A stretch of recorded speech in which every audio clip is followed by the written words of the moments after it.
She comforted him and reassured him everything would be okay. She hugged him very tight, which raised Osan's red flag. He kept silent and thanked her. She encouraged him to pay the ransom as soon as possible, as Isoken's life was more important than money. Isoken's children arrived the family home the next day from their trip to London. They had rushed back after hearing the sad news of their mother's disappearance. They all sat in the living room waiting eagerly for the phone call to give them any news from their mother. Tokunbo had slept over in the home and woke up to see the children, who were all surprised to see her in the home. She explained she had rushed to the house immediately she heard the news, and had stayed late just in case there was any news. All the children hugged her and thanked her for coming to support the family. But Isoken's daughter Osarago was very suspicious.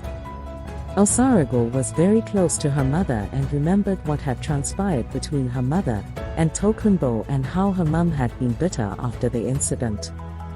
Despite their reconciliation, she had always remained careful with Auntie Tokunbo, and seeing her right in their home at this vulnerable time made her very worried. She shared her worries with her sister Atiti, who dismissed the thought. Atiti trusted her father very much. After several hours the call came and Isoken was no longer alive. Everyone burst out weeping. Tokunbo screamed and could not be consoled. Osan and the children all fell into their chairs. Osan had called the bank to make the payment. Why did it have to end like this? Osarago screamed and in one moment fainted. She could not believe what she was hearing. Who could have done this? Devastated, Osan rushed to comfort Osarago. He tried to revive her. He called the ambulance and rushed her to the hospital. It took several months for everyone to recover from the tragedy of Isoken's passing. The massive crowd that turned up for Isoken's funeral showed how valued Isoken was to her entire family and industry. Unfortunately, Isoken's body was never found. Everyone wept, especially Tokunbo. Tokunbo remained close to the family and gradually worked her way to everyone's heart. She became a darling in Isoken's home, and Osan became very fond of her as she handled the home affairs with precision. Her fashion business thrived and grew more than ever. She tended to Osan and his children like a close confidant would. She indeed was gifted in home management, and she became Osan's go-to for everything, as they shared memories of Isoken at times. Her fashion business boomed and grew into an empire. She became known for fabulous designs that were bespoke.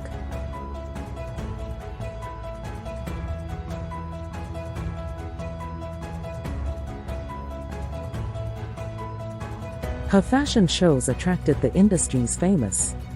Atiti and Auntie Tokunbo loved to romp minds about her styles, and she became close to her auntie. Osarago encouraged her father to introduce Auntie Tokunbo to one of his friends for marriage, but Tokunbo sabotaged the potential relationship and targeted Osan. During one of her fashion shows, Tokunbo invited Osan. The night was very successful, and Osan found himself drawn to Tokunbo. He dismissed the thought of him and Tokunbo. How could he betray the memory of his wife? Several years passed. Oyuki Osan and Isoken's first son teased his father with the idea of moving on in life, and who better to be with than Auntie Tokunbo, who had become a pillar in their home and was more or less a suitable replacement for their mother. When Osarago heard this, she became very angry. She yelled at Oyuki for even thinking like this. She called him on the phone while on a trip, and blasted him for his thoughts. All the children sat with their dad around the dinner table and discussed the idea of Auntie Tokunbo being their stepmom, but Osarago would have none of it. Osan decided, with the support of his 3 other children, to marry Tokunbo and threw a lavish wedding. Osarago wept and wept. The thought of a replacement for her mum was devastating enough, but not Auntie Tokunbo. She refused to attend the wedding and swore never to communicate with Auntie Tokunbo. Osan pleaded and pleaded with Osarago, but to no avail. Atiti had a fashion show planned in Paris. She had taken over the fashion aspect of her mother, who had continued on the side to pursue her first love, which was fashion. She arranged and flew with some of her friends to the fashion show with her father's plane. God had blessed Isoken with a daughter who had the same flair as her in the fashion world. Her designs were very beautiful, and once she hit the runway, her clothes sold out. The show went very well, and at the after party, Atiti stared in shock at a woman with a striking resemblance with her mother. She rushed to the woman, who was startled at Atiti's sudden desperation to know her name. The lady who was talking with another young woman wondered about the sudden inquisitiveness of Atiti. Mrs. Foymoy, the lady introduced herself. She was a designer as well in Paris.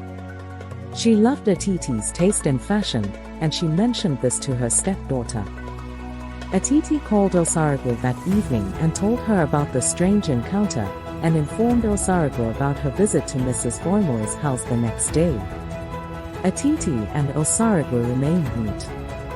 The next day, Osaragu begged her father to use his jet to Paris for a real estate seminar that had just come up, and he agreed.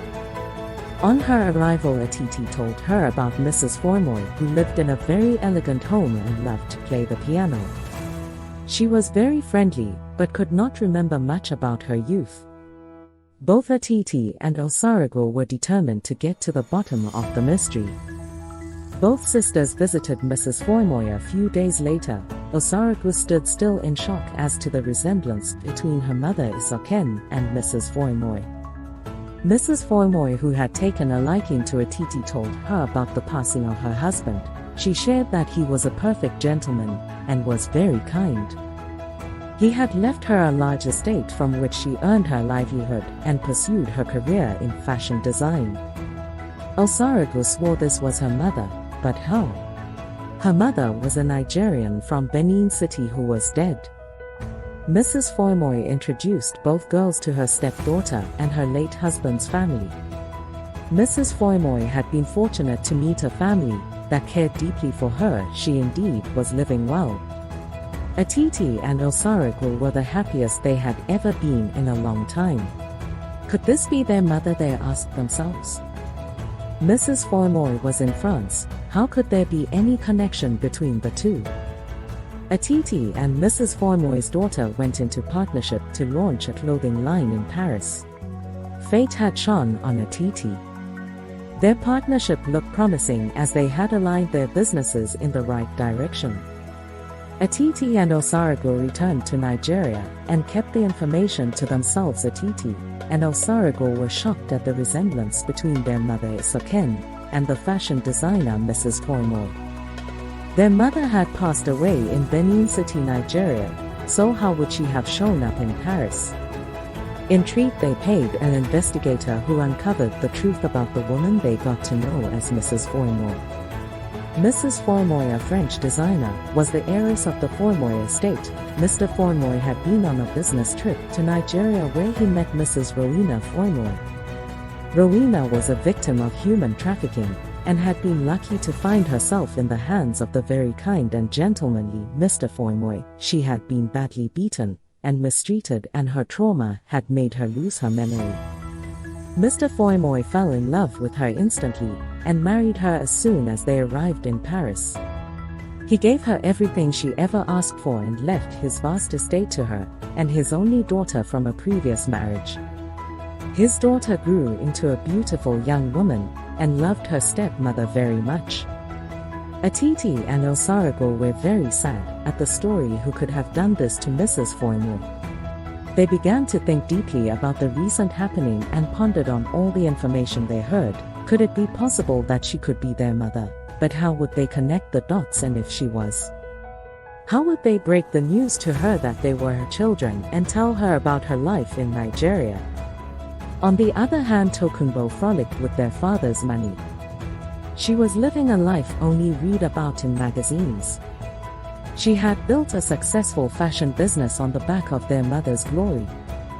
They were faced with how to piece this all together. Deli, who was the fourth child of Isoken and Osan, was very quiet.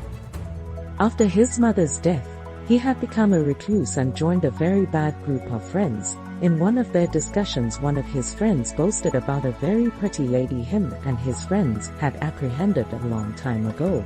They were given the assignment to kill her, but instead sold her off to some men who were connected to a gang. He talked about the good-natured lady and how bad he felt to have mistreated her, but was glad when they got the news of her sale. Deli found the story very interesting, and at the dinner table he mentioned this incident. Osan, Tokunbo, Oyuki, Atiti and Osaragu were all at the table. Osaragu spat out her food and rushed to Deli. "Where did you hear this from?" She shook Deli and screamed. Tokunbo froze in her chair. What had she just heard? She composed herself and excused herself from the table. Osaragu interrogated Deli with all her might and asked who the individual was who shared this information with him. A very closely knit family had been shattered by the passing of Isoken, and Deli, her last child, felt his the most. Osaragu begged Deli to divulge the whereabouts of the person who revealed this detail and followed him to meet up with him. As Deli, Osaragu and the young man talked, it came to light an assignment had been given to them by a prominent fashion designer. He did not recall who it was because theirs was just to obey commands given to them and not question it. The situation in the country had led the gentleman into crime, and he regretted all his actions. He recollected how nice this lady who had turned out to be their mother had been, and he sorrowfully apologized as he was now reformed. But Osaragu insisted he find out who gave the order to apprehend her mother.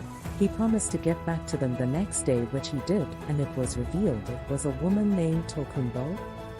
Osaragu burst into tears as she shrieked. She rushed out of the car and called Atiti and Oyuki. She told them what had been revealed to her, and they all wept bitterly. They hatched a plan to travel to Paris to meet Mrs. Foymoy, who was actually Isoken, their mother. When they landed in Paris, they all traveled to Mrs. Foymoy, who was happy to meet Atiti's family. They broke the news to her gently and left her to come to terms with it. She had never remembered her past life, as the trauma she experienced devastated her. She had met Mr. Foymoy, who was a great blessing to her. She immediately called her stepdaughter and told her all she had heard from her children. They all reconciled and launched a formal investigation to charge Tokunbo for her crime. Mrs. Foymoy had no recollection of her previous life. Her doctor had told her children she was deeply traumatized by the experience. She had chosen to remain in Paris and embrace her new life. Osan was informed about all that had happened, and he was shocked to learn about Tokunbo's brilliant plan, which had come back to hunt her. Would time ever heal this wound, he asked himself. The memories of his beloved Isoken came rushing back, and he thought to himself what a fool he had been. She was charged and sentenced to a term she would serve for a long time. In the end, it was Osaragu's resilience and unwavering determination that proved to be Isoken's greatest weapon against Tokunbo's treachery. Oyuki and Deli managed their father's empire. Deli turned a new leaf after reconnecting with his mother. Atiti got married to the love of her life. She pitched her business ideas to some investors. And in partnership with Mrs. Foymoy's stepdaughter, their clothing brand was launched at the grand fashion event of all time.